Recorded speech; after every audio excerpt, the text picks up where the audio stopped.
to the Manifesting Millions podcast. I am your host, Rashida.ai, and today in the Rich Auntie Life series, we are talking about how to prepare to work globally. But before we get started, as usual, I want you to go over to Rashida.ai, grab your Manifesting Millions freebie so you can get started on your journey to becoming a millionaire, and then come back over here and shoot the breeze with us for a good 15 to 20 minutes. So much has been going on. Happy April. Welcome to spring, if you could call it that. Here in Texas, we just had 35 degrees the other night. It's like the groundhog is continuing to show its shadow and it's like not trying to go away no time soon. But hopefully, we'll get into some warmer weather here soon. And by no means am I looking forward to the 120-degree days that summer brings about in Texas, honey, because it'd be hot, hot. In reference to parenting, I just fitted my son. He just got fitted for his prom tuxedo, y'all. None other than the infamous Rico Chappelle out of the House of Chappelle in Atlanta, who is a very close and dear friend of mine. We go way back to Tennessee State University days. But it's just, we had a moment because I remember when my son was like 2 or 3 years old and he had just opened his shop off of Buckhead Place. And we were in the front of his store and they took pictures together. And Rico had on his TSU cheerleader shirt. But in what world do I have a kid who's getting ready to go to his junior prom and is getting college letters every other day? Yesterday, we got University of Texas Longhorns, the one in Austin. He got invited to go to a program in the summertime in Chicago. He hasn't opened that, so I want to see what that's about. But it's go time over here. And it's like, I really can't believe that I'm in this phase of our journey, or he's in this phase. We're in this phase of our journey. Nonetheless, I'm excited to see where he ends up.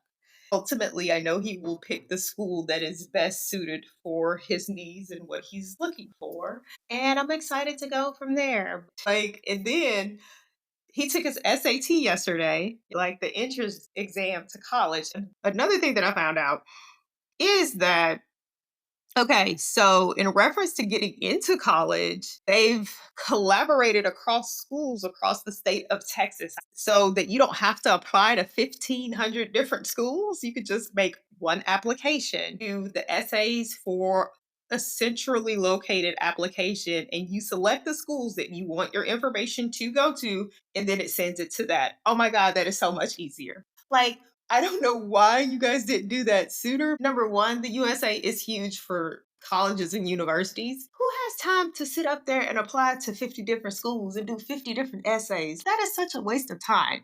But anyway, here in Texas, I know for sure that he is able to apply to as many schools as he wants to across the state of Texas with one application.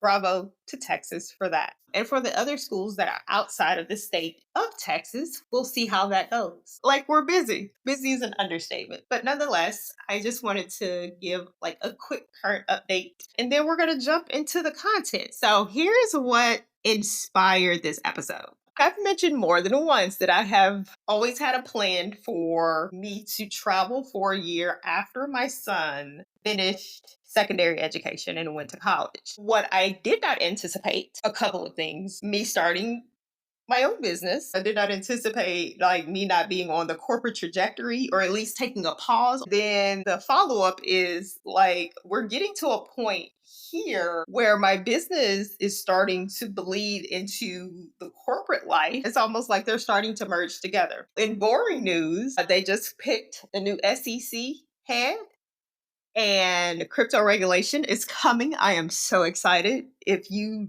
don't know anything about my background, if this is your first time listening to me, I have been in finance for the last 19 years as of April 6th. Yeah, okay. Almost 20 years in the game, honey. Okay.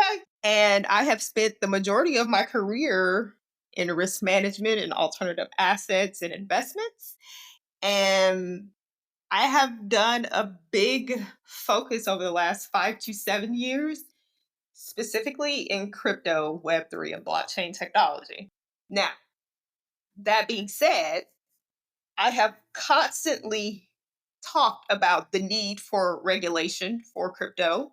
I think crypto is an amazing asset class. I think it can create and will continue to create tons of wealth for generations to come, millionaires, some billionaires. Like it's going to continue to do that as the instrument it is, right? But I also know as a finance professional that products like that need to be regulated. And they need to be regulated because of the stories that I read on the CFPB website. People taking $400,000 and investing their life savings into this one crypto asset and getting the rug pull done on them. And a rug pull in the crypto terms is like they just basically take your money. So, what I am not for is where regular, everyday working consumers who are wanting to get into this market have no clue on how to navigate the market, get into it, and then they get scammed, which is again where my crypto education comes in. The Manifesting Millions Academy is literally built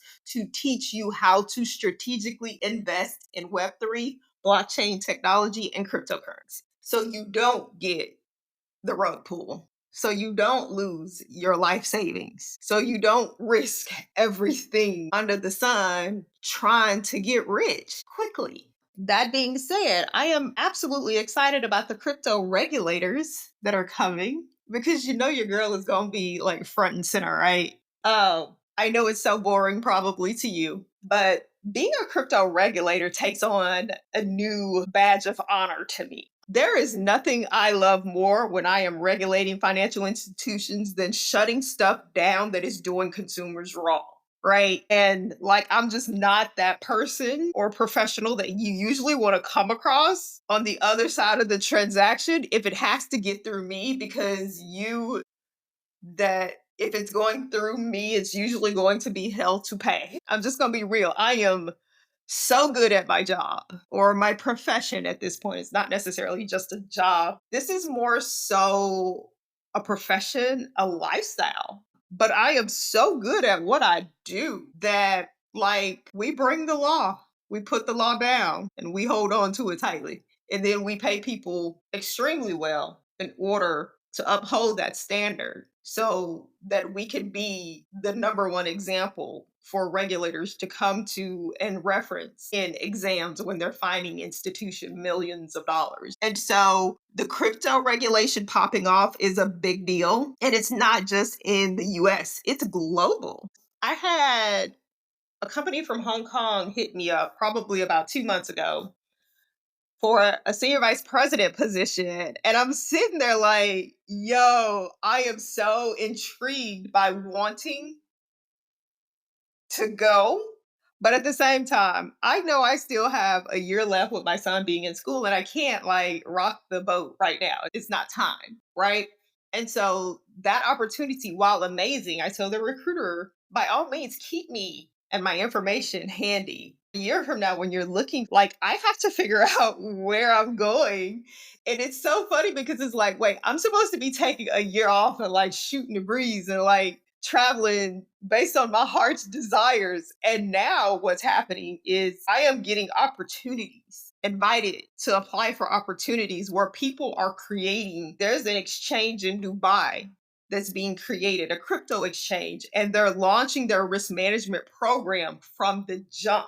They're looking for a head of global risk and they reached out to me. Like, yeah, like I am so excited that like it is beyond belief. I have this list that's of like 94 countries, and I know I'm not going to get to go to all of the countries within like a year, but you got to start somewhere. Now I'm sitting here thinking, so what do I do now if I end up taking a job overseas?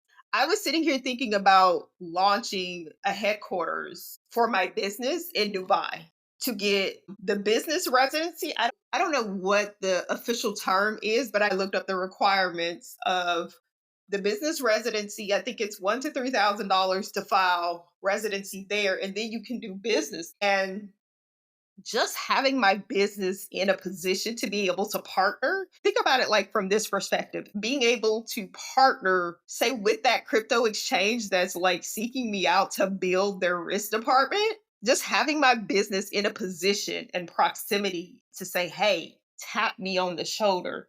Can you partner with us? Speaks so loud to me. And in this phase of my life, I am about making decisions that not just benefit me and my business, but benefit the whole, the collective. The world is a better place when you have crypto regulation, period.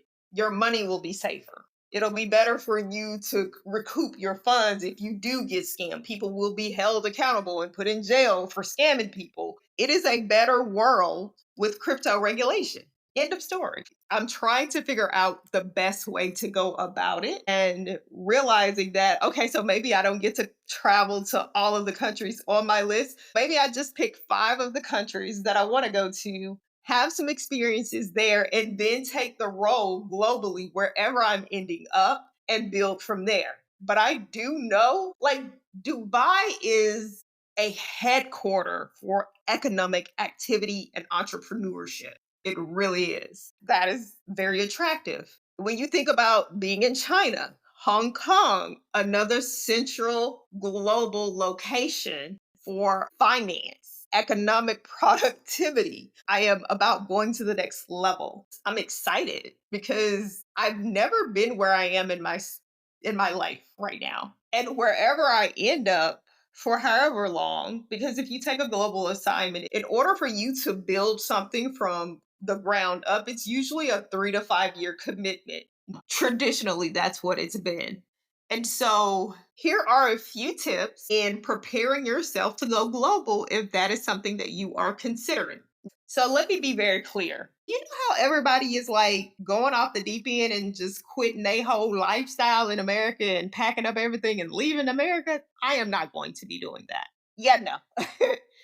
I think that is irresponsible if you haven't planned. I think you quitting your job and backpacking through multiple countries, not knowing where you're going to stay, who you're going to stay with, and yeah, no, we're not doing that. You're trying to put yourself quickly into poverty, and that is just not happening. And another thing that I'm noticing is a lot of people are traveling to the countries where the US dollar is stronger, and they're thinking like, oh my god, we can live like these lavish lives over here, and then they get over there and next thing you know they're trying to get jobs because they're running out of money. Look, I am all for you being a global nomad, right? A digital nomad, but do it responsibly. Like, I saw a video the other day from this, I think she was Thai, and she was complaining about how there's so many Americans that are like backpacking through Thailand. They are looking for handouts and they're begging for money. Bro, is that what y'all doing out there? That is not a good look.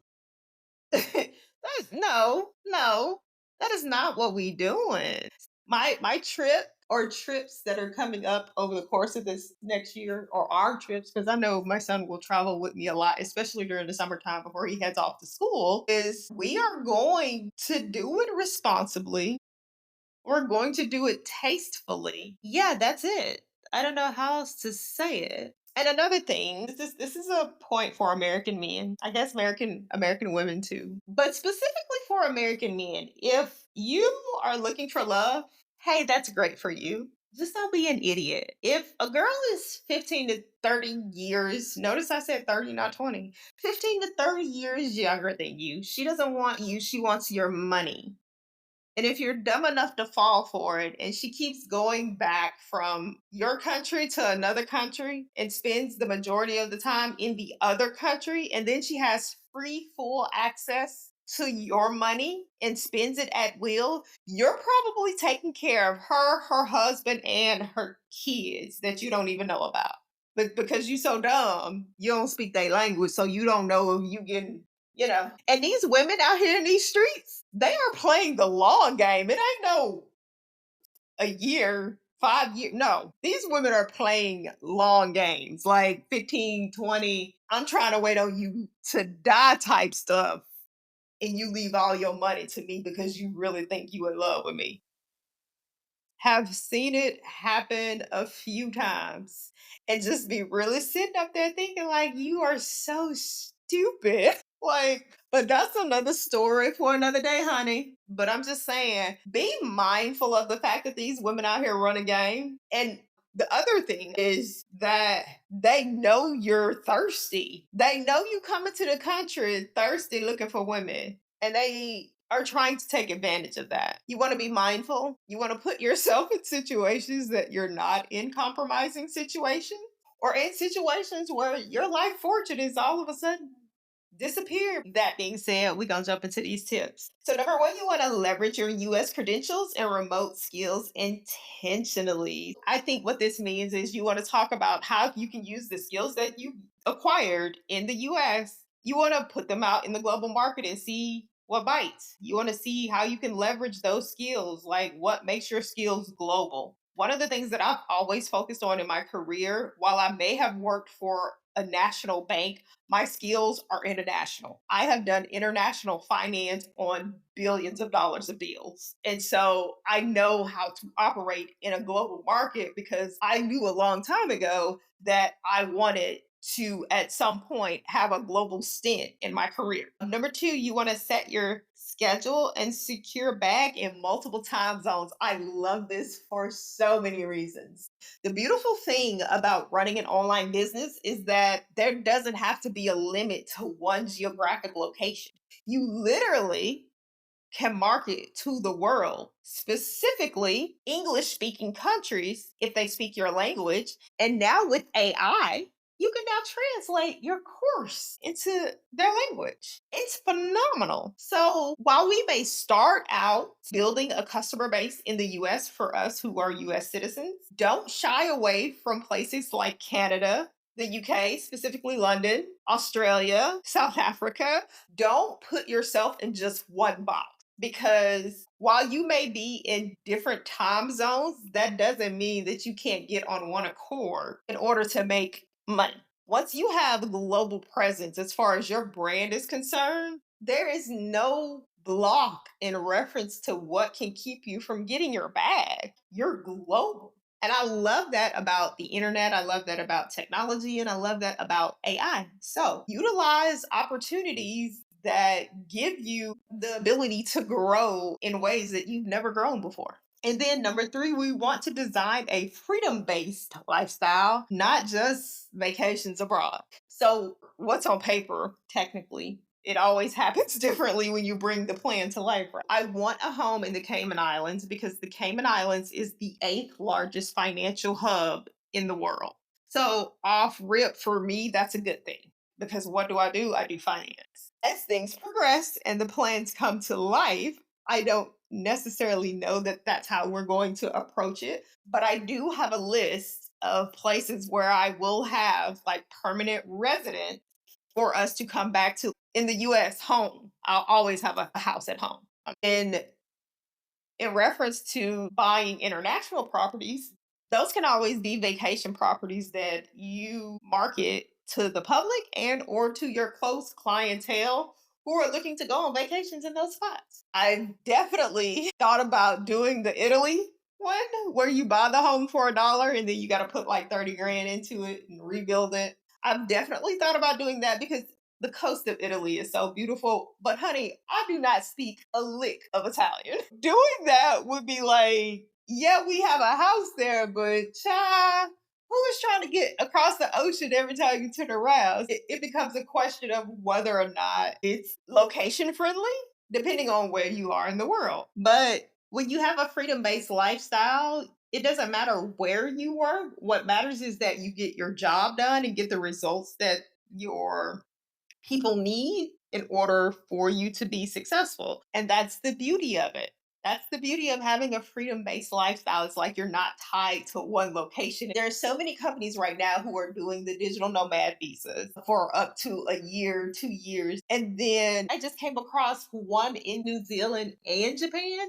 Because their populations are aging, they're doing the digital nomad residencies, trying to get people to come there and pour into their economy because their populations are dying out and nobody's moving there. It's so much opportunity out here if you are willing to be open to something different, something new, and doing something that you've never done before. I think that's it. Let's go back through the steps. Number one, you want to leverage your US credentials and use your remote skills internationally. Number two, You're able to set your schedule in multiple time zones and make multiple currencies. Then, number three is design a freedom based lifestyle, not just vacations abroad. That's so old school. Oh, we vacationed here. Yeah, sweetie, we're not just vacationing, we're building lives there type stuff. When I think about my grandkids, I think about them being global citizens. And I think about them being global citizens in the sense that it's just naturally built into them because that is the opportunity that was afforded to them because that is the world that they grew up in. And I love that for them. Imagine a little girl from Somerville, Tennessee on a farm having grandkids that are global citizens, that are more conscious of what's going on in the world and how we make the world a better place. I think there's so much to be said for raising kids of the next generation who are going to be like that. That is all for today's episode. If you didn't get your freebie, I want you to head back over to Rashida.ai, grab your millionaire journey freebie, and then I hope you join us in the next episode. If you like what you heard, if you found some value, give us a 5-star review and share with a friend. Until then, I will see you in the next episode. Bye for now.